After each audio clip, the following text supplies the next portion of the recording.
Hey guys, it's Karen, my review for Cold Pursuit. And what Cold Pursuit is essentially about is we center on the character of Nels Coxman, and he is a snowplower, and he's basically, just going about his day. And one day when he's, doing his usual things, he finds out that his son has died in an apparent heroin overdose. However, after going a little deeper into what happened to him, he realizes that he was actually murdered by this gang and this potential drug war that's sort of going on. So he basically vows throughout the rest of the film to go after this gang, murder them one by one until he can find the person responsible for killing his son, and that's really all I'm going to say.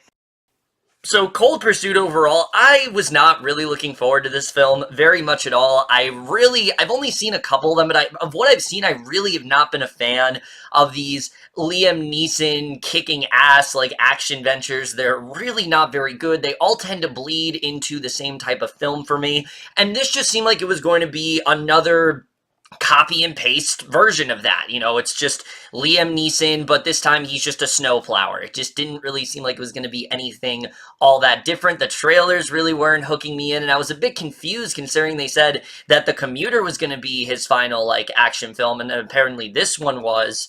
So I wasn't really all that excited for it. However, coming out of it, I have to say, I actually really enjoyed this film a lot more than I was expecting. Cold Pursuit is a much different film than the trailers are letting on, and thank God for that, because it is a much better, I think, film to close out Neeson's sort of action-type saga that he was doing. And we're just getting to right now, starting off with the cast.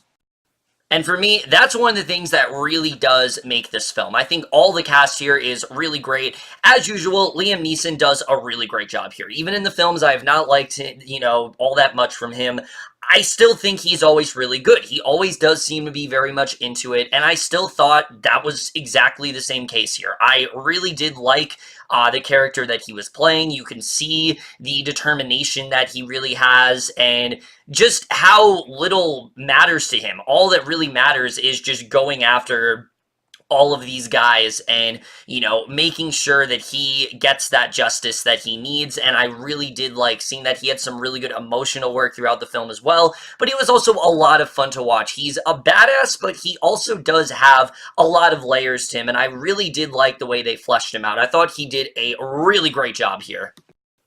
However, he's actually not the standout of this movie. The standout, believe it or not, is actually Tom Bateman as our main villain here, who I fucking loved in this movie. This is the definition of a villain that you just love to hate. This guy is so despicable, and he does so many terrible things throughout the movie, but he chews up all of the scenery. In every single scene he's in, he just steals it. He is so fun to watch. He's extremely over the top, and you can just tell he is having the time of his life in this role. And between things like this and Murder on the Orient Express, I really do want to see more from him because I think he's a very talented actor. It makes me wish he had more to do in Velvet Buzzsaw because it really does show the talent he has as a actor. I think he really does command the entire screen here. I loved what he did in this film, and I could have watched a whole movie just about him. That's how much I really did love him here, and for me, I think he stole the entire film.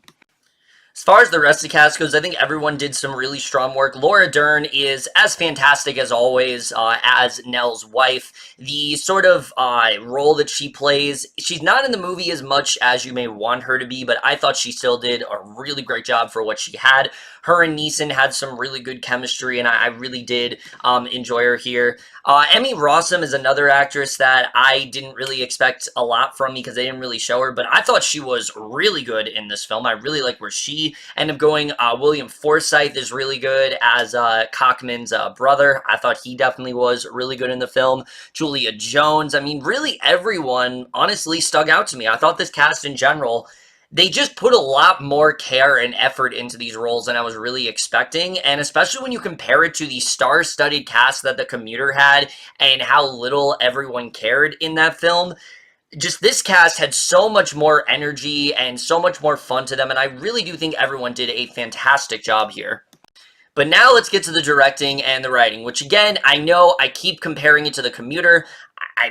I'm doing that solely because of the fact that this is another one of those Liam Neeson type action films, and it's very different. And that's mainly because of the person helming it. The director of this film, Hans Petter Moland, has so much style throughout this film. I mean, he really is channeling a lot of Coen Brothers type-esque tone, which is something I was not really expecting. The trailer does not really make you think it's going to be that type of film, but going into this, just know this film does have a real Fargo-like feel to it, and that's something that I really did appreciate a lot. It's a film that doesn't take itself too seriously. It definitely does take itself seriously, but for the most part, it's a lot more fun than I was really expecting, and that's something I enjoyed a lot about this film. I thought the comedy was so good here. There were so many hilarious lines, so much just ridiculous line delivery, and I thought his style was so good. I really do want to see more from this director here. I know he's done other films, but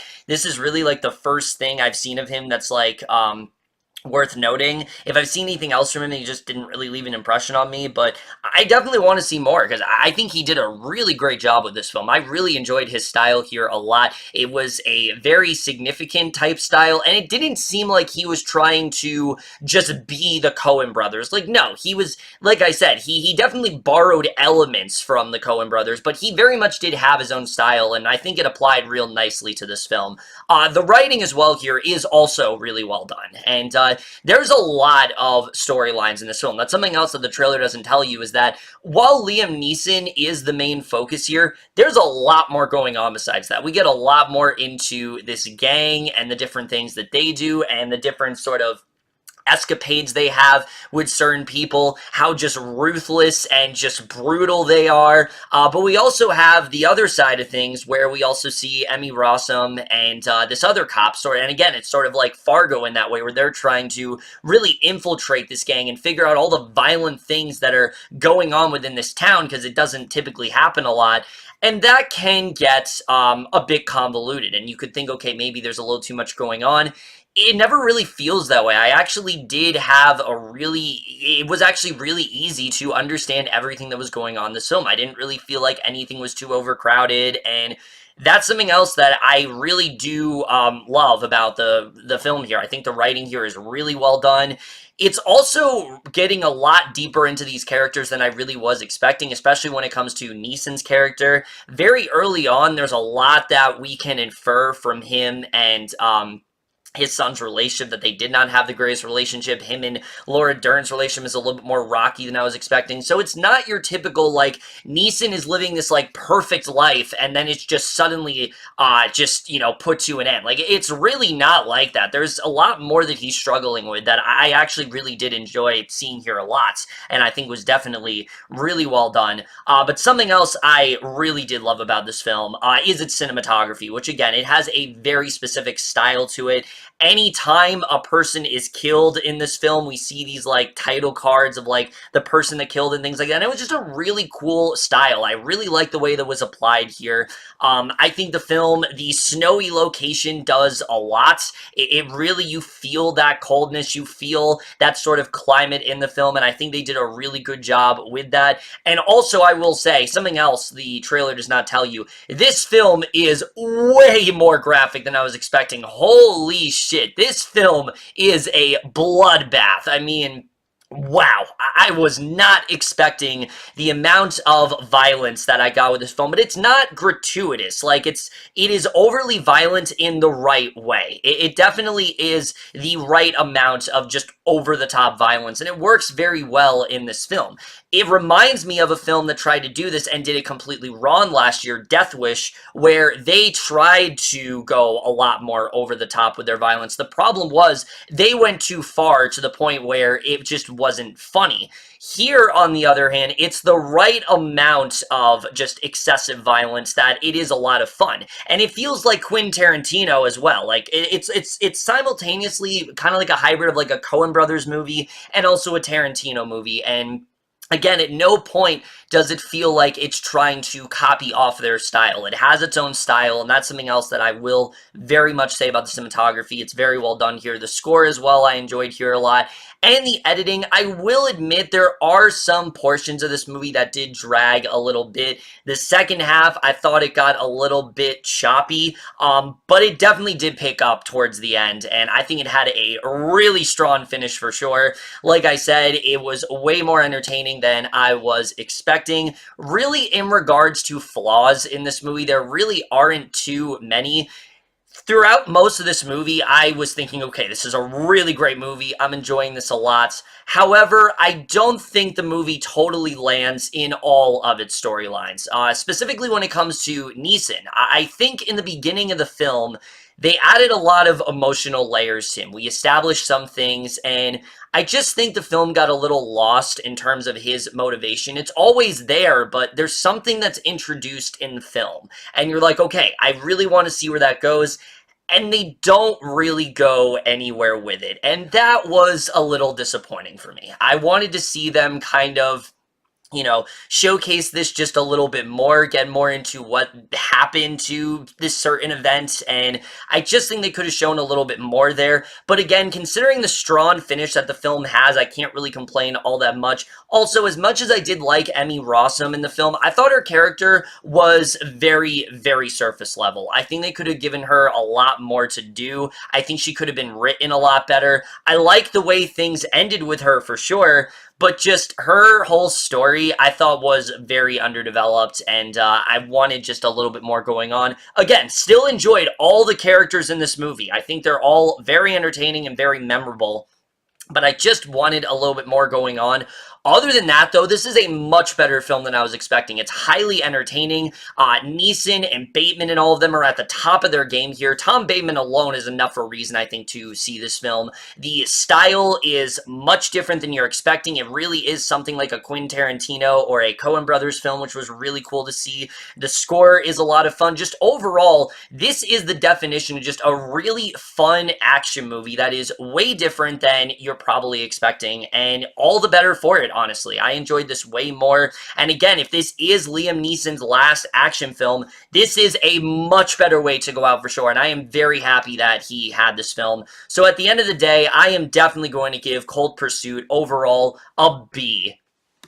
Really had a very fun time with this film, and I don't think it's getting enough attention. I know there's a lot of controversy going on with Neeson over the whole thing that happened a couple weeks ago, but I really wish this film was getting more talk, because I do think it's really creative and different, and I do wish you guys seek it out. But overall, guys, in my review of Cold Pursuit. Now, before I do end this review, you guys are probably wondering, you know, what's going on with your Oscar coverage? Where was your predictions video? Where was your reaction video to the nominations? Well, that's because this has probably been the easiest year of Oscar coverage yet, because the majority of what I would have done on this channel has actually been on my good friend 22 Tiger Dude's channel. I did a video with him where I reacted to all of the nominations as they were first announced, so that's over on his channel. And we then very recently, me, Jackson Fulcher, Auburn Wanderer, Film Throne 599, and 22 Tiger Dude, and a couple others, we all came together and did our predictions video where we talked about what we think is going to win